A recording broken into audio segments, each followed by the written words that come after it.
こんにちは、Japanese AmoのMisa です。Hey guys, day 3 of the kanji challenge. The first kanji is... So, if you remember the kanji, this kanji, it means mouth, right? And 3 of them, you might think chatting or something to do with mouth. Nope, this kanji means item or goods, okay? Something to sell. So the 3 objects are not mouth, but just square boxes that contain items, goods, okay? So the kunyomi is shina, shina. You can say shina on its own and that can mean goods, but we often say shinamono to mean products. Shinamono, shinamono, which sounds like cinnamon. Cinnamono.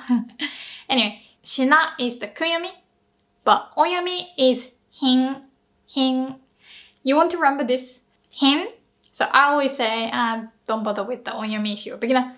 No, this one, you gotta remember, hin. So if you say hin, usually that means class, elegance, grace.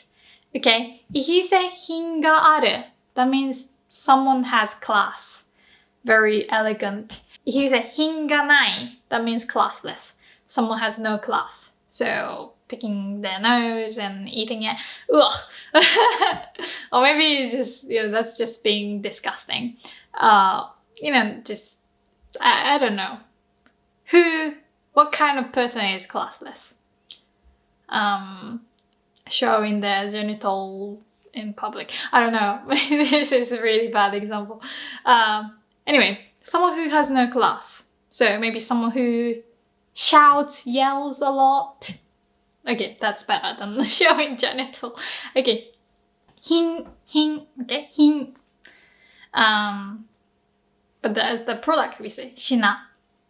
Like cinnamon. Like cinnamon, right? The second kanji, this one. This means shell. Okay, shell. It does look like a shell, right? And this kanji means shellfish or seashell. She sells and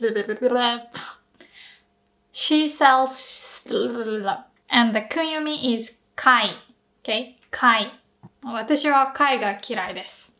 So kai can mean shellfish or seashell. If you want to specify that it's a seashell that you just look at, pretty seashells, you can say kaigara. Oh my god, so seashell. So hard to pronounce. But it's important to remember.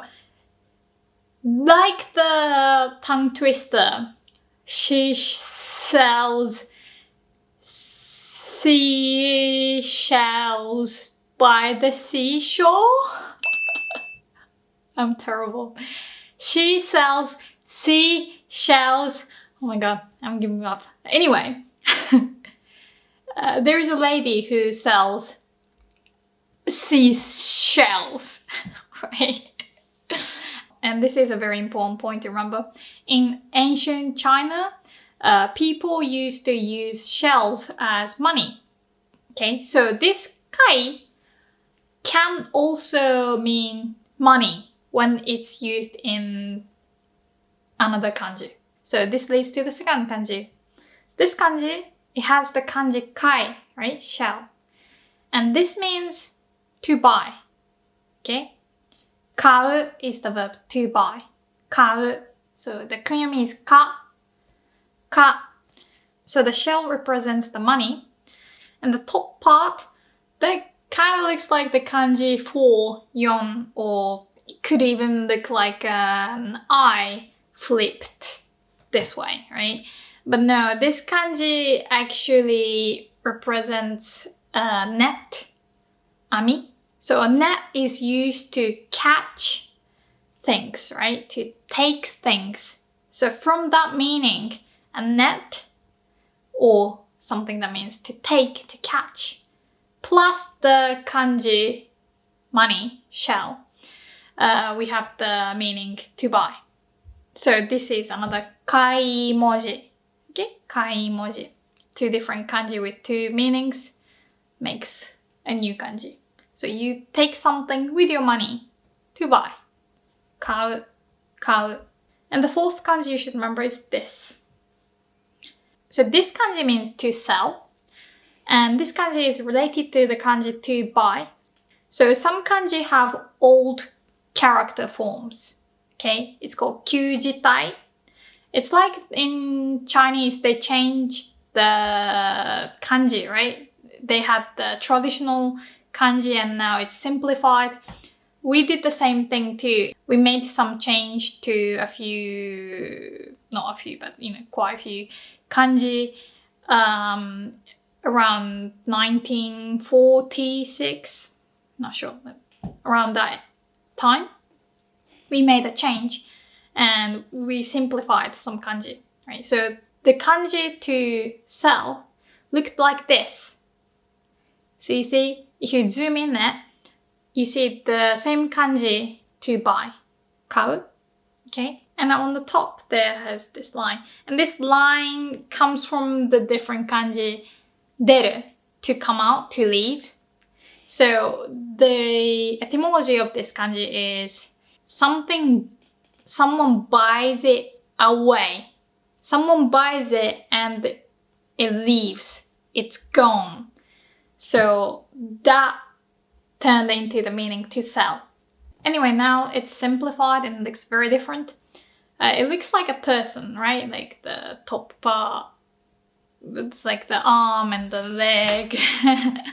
And the kunyomi is u. So uru is the verb to sell. U.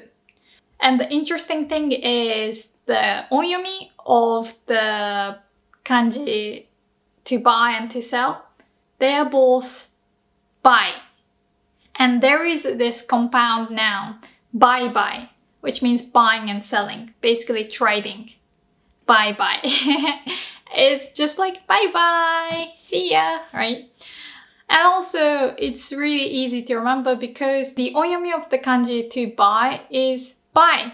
So, what a coincidence. And the last kanji I want you to remember is this one. So, remember the top part means net, right? And the bottom part, do you remember? There's something or people being torn apart, right? Or just like this. Or that kanji also means wrong, or like opposite to what you should do.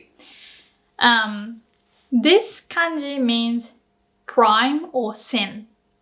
So it's showing that the criminal has been tied up like this with a net or something. And the kunyomi is tsumi. So that's how we say sin or crime. Like tsumi o okasu is to commit a crime. The onyomi is zai. For example, the word criminal is zainin. Alright, now let's test to see if you remember the kanji we've learned today. Alright, so the first one, this one is easy. It means goods or class, right? As in like elegance. The kunyomi is shina and the onyomi is hin. Okay. The second one, this means shell or shellfish. Okay. The kunyomi is kai. And I didn't tell you, but weirdly enough, the onyomi of this kanji is also buy. So buy. And the third one, this one means to buy. And the onyomi is buy, right? And kunyomi is ka. So kau is to buy. Alright, and the next one is to sell. Like arm and the leg. And the verb to sell is uru. Okay, uru. And onyomi is again buy. Alright, the last one. This one meant people are stretched like this and there's a net above you That means crime. Okay. And the kunyum is 罪. The onyum is 罪. Alright, I hope you found this lesson helpful. If you did, please give a thumbs up and share this video with people, everyone, even criminals, maybe not. And if you could support me on Patreon, I would forever be grateful. Thank you so much. ありがとうございました。じゃあまたね。バイバイ。